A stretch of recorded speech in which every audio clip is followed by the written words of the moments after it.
সাকিব আল হাসান বাংলাদেশ ক্রিকেটের সর্বকালের সেরা খেলোয়াড়। গত কয়েক মাস ধরে ব্যাট হাতে তেমন সাফল্য পাচ্ছেন না তিনি।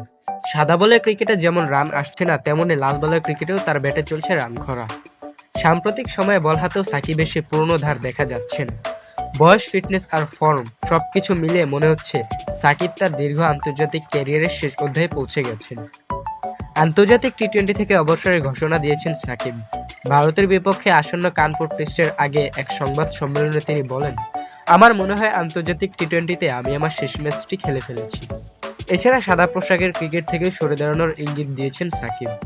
তিনি জানান, সুযোগ পেলে দেশের মাটিতেই লাল বলের ক্রিকেটটাকে বিদায় জানাতে চান।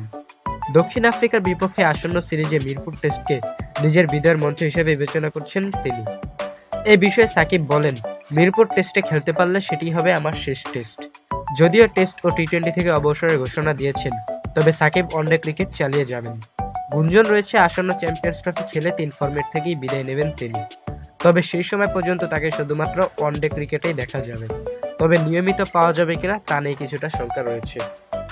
বন্ধুরা, সাকিবের অবসর নিয়ে আপনাদের মন্তব্য কি কমেন্ট করে জানান। ভিডিওটি যদি ভালো লাগে লাইক করুন, চ্যানেলে নতুন হলে চ্যানেলটিকে সাবস্ক্রাইব করুন।